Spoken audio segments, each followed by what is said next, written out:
নমস্কার বন্ধুরা, আমি শিপ্রা ইংল্যান্ড থেকে বলছি।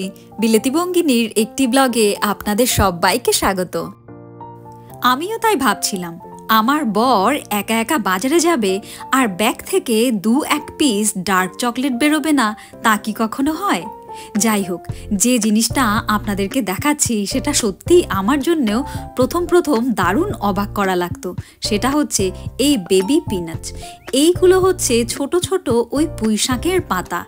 এই ধরনের পুঁইশাকগুলো কলকাতাতে পাওয়া যায় না, কিন্তু বিহার বা যে সব জায়গাগুলোয় জল কম হয় সেইখানটায় এরম বুনো পুঁইশাক হয়। আর এই বুনো পুঁইশাকের একটা প্যাকেটের দাম হচ্ছে 4 পাউন্ড, মানে প্রায় 450 টাকা।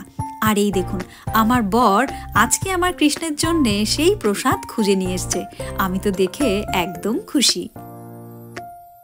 বেশি করে নিয়েছি টক দই, তার সাথে 2 চামচ আদা রসুন বাটা, 2 চামচ ভাজা মশলা গুঁড়ো, হলুদ গুঁড়ো, লঙ্কা গুঁড়ো, আর দিয়ে দিচ্ছি স্বাদ মতো নুন আর খানিকটা কাসুরি মেথি।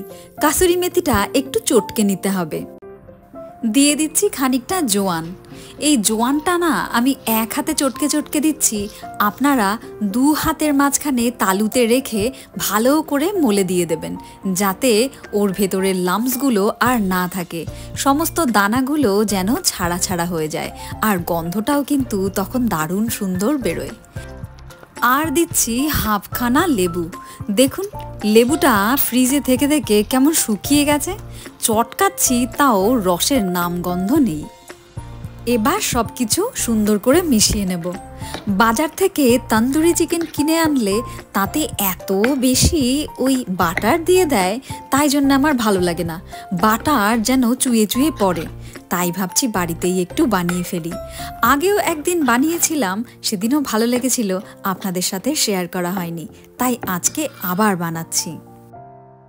আপনাদের তো জানা আছে, ইংল্যান্ডের মানুষরা তেমন একটা ঝাল খেতে পছন্দ করে না, আর আমার বর তো একটা লঙ্কা দেখলেই 4টে লাফ দিয়ে ওঠে। তাই হালকা করে একটুখানি গোলমরিচের গুঁড়ো দিচ্ছি। আর এখন যেটা এই প্যাকেট থেকে দিলাম ওইটা হলো চিকেন কারি মশলা। আপনারা চাইলে এই একই সাথে গরম মশলার গুঁড়োও দিয়ে দিতে পারেন। গরম মশলা দিলে একটু সুন্দর গন্ধ হয়। আগের দিন যখন তন্দুরিটা বানিয়েছিলাম, ওই চিকেনটার মধ্যে না কোনো স্কিন ছিল না। আজকের এই চিকেনটার মধ্যে দেখছি স্কিন আছে। আর এখন তো ক্রিকেট চলছে, মানে IPL। যেদিন বাড়ি থাকি সারা দিন আমি টিভির দিকেই হাঁ করে তাকিয়ে থাকি, তাই রান্নার জন্যে অতটা টাইম নেই আমার। টপাটপ বানিয়ে নিচ্ছি, আর এই চিকেনের গায়ের থেকে স্কিনগুলো ছাড়ানোর আমার এখন আর সময় হবে না। তবে ম্যাচ আমি অনেকটা মিস করে ফেলবো, তাই চিকেনের স্কিন সমেতই আমি কাট লাগিয়ে নিয়েছি। আর এখন হাত দিয়ে সুন্দর করে মশলাগুলো মাখিয়ে নিচ্ছি। অনেকে এই চিকেনটাকে ম্যারিনেট করার জন্য 1 ঘন্টা বা আধ ঘন্টা রেখে দেয়, আমি কিন্তু ডাইরেক্ট কুক করে নিচ্ছি। আর একটা জিনিস খেয়াল করলেন, আমি কিন্তু কোনোই তেল ব্যবহার করলাম না, ইভেন কড়াইতেও আমি একটু ফোঁটাও তেল দেইনি। আমি ডাইরেক্ট কড়াইটা হিট হওয়ার পর আমি এই চিকেনের পিসগুলো বসিয়ে দিচ্ছি। যেহেতু অনেকটা টক দই দিয়েছি, তাই তেলের কোনো দরকার নেই। আপনাদের কাছে হয়তো প্রথম একটু অবাক লাগতে পারে, কিন্তু চিকেনটা যদি রান্না করার সময় বেশি করে একটুখানি টক দই দেওয়া হয়, তখন না তেলের পরিমাণটা অনেক কম দিলেই হয়, মানে নামমাত্র, আর না দিলেও পারেন। এইবার ঢাকা দিয়ে দিলাম। ঢাকা দিয়েই রান্না করব। মাঝখানে শুধু 2 বার উল্টে দিলেই হবে, তবেই কিন্তু চিকেন রেডি হয়ে যাবে। ওই মোটামুটি 20 থেকে 30 মিনিটের মধ্যে। তন্দুরি চিকেনের সাথে আমি খাবো বিটের পাতা আর বিনস, তাই সেদ্ধ বসিয়ে দিয়েছি। আর এইখানটায় কিন্তু বিটের পাতা চড়া দামে বিক্রি হয়, ইন্ডিয়ার মতন ফেলে দেওয়া যায় না। প্লেটটা সাজিয়ে ফেলেছি, একটু দেখাই। এই দেখুন, এই ডাঁটাগুলো হচ্ছে স্যালারি। সেই মনে আছে বলেছিলাম, স্যালারি হচ্ছে দেখতে একদম ধনেপাতার বড় ভাইয়ের মতো, আর তার সাথে লেটিস আর লেমন। তন্দুরি চিকেনটা সব কিছুই প্রায় ঠিক আছে, কিন্তু আমার মনে হচ্ছে আগের দিনের চিকেনটা বেশি ভালো হয়েছিল। ওইটায় স্কিন ছিল না বলে তাই, আর এইটা স্কিন দিয়েছি বলে এই কড়াইটার গায়ে খানিকটা লেগে লেগে মতন গেছে। যাই হোক, টেস্ট কিন্তু একই রকম হয়েছে, বরং আগের দিনের থেকে আজকের চিকেনটা বেশি টেস্টি।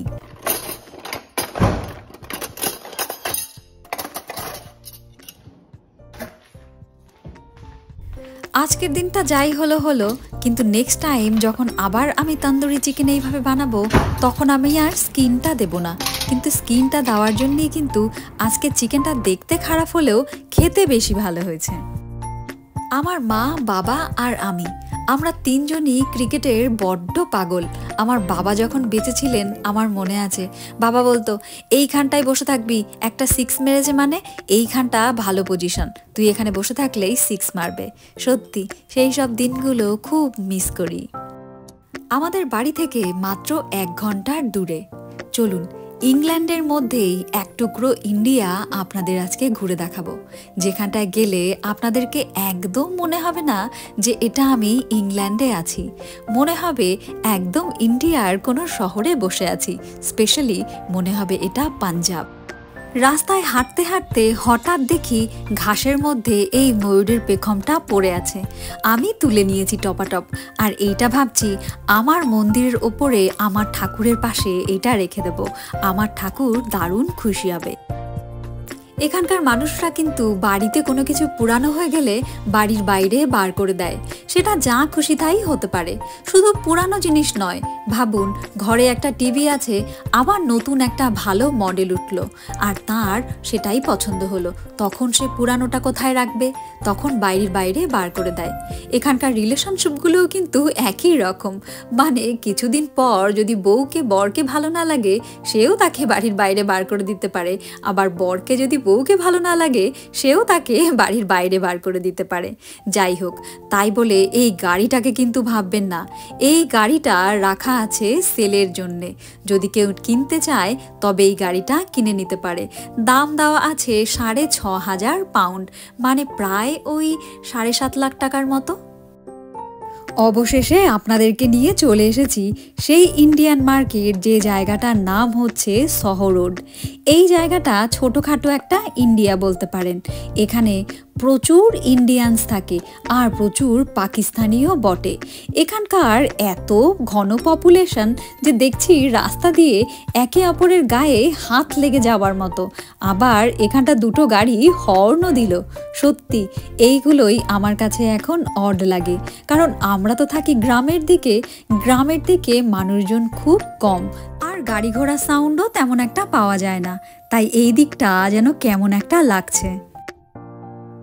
ওই যে দূরের পোস্টারটা দেখতে পাচ্ছেন, অনিল কাপুর, করিনা কাপুররা দাঁড়িয়ে আছে, কারণ ওইখানটায় মালাবার গোল্ড অ্যান্ড ডায়মন্ডের যে কোম্পানি আছে তারা আসছে। এইখানটায় আগে ছিল একটা বড় ব্যাংক, সেই ব্যাংকটা ক্লোজ হওয়ার পর এইখানটায় এখন মালাবার গোল্ড অ্যান্ড ডায়মন্ড আসছে। আর এই অ্যাক্টার্সদের নামের কথা মনে আসতেই মনে পড়লো, জানেন আমাদের এইখানটাতেই সানি দেওয়ালের শ্বশুর বাড়ি। তো একদিন যদি যাই ওই দিকটাতে আপনাদেরকে বাড়িটা একটু ঘুরে দেখাবো। রাস্তায় এই সাদা সাদা এইগুলোকে দেখে কি ভাবছেন? কারোর মুড়ির প্যাকেট খুলে পড়ে গেছে? না, এটা হচ্ছে ফুলের পাপড়ি।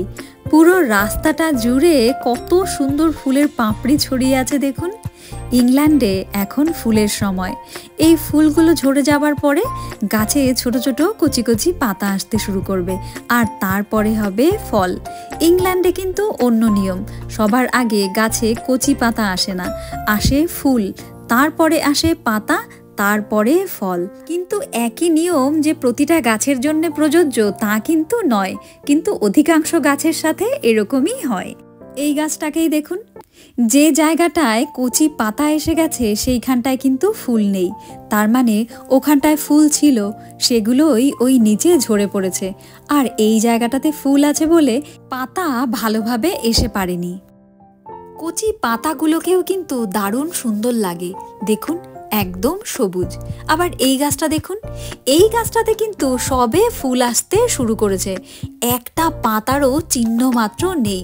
এখন সপ্তাহ দুয়েক এই গাছটাতে এরম ভরা ফুল থাকবে, তারপর যত ফুল ঝরে পড়তে থাকবে তত পাতা আসতে শুরু করবে। যাই হোক, ফুল দেখাতে দেখাতে আমি তো ভিডিওটাকে 1 ঘন্টার বানিয়ে দিতে পারি, কিন্তু আপনারা বোর হয়ে যাবেন। আজ বিলেতি বঙ্গিনী আপনাদের থেকে বিদায় নেবে। বিলেতি বঙ্গিনীকে ভালো লাগলে তার চ্যানেলটি সাবস্ক্রাইব করার অনুরোধ রইল। একটা লাইক, কমেন্ট আর শেয়ার, আর বেল বাটনটা চেপে দিতে যেন একদম ভুলবেন না। যাই হোক, পরের ব্লগে দেখা হচ্ছে। তবে ততদিন ভালো থাকবেন, সুস্থ থাকবেন, পরিবারের সবাইকে সুস্থ রাখবেন। Tata, bye bye.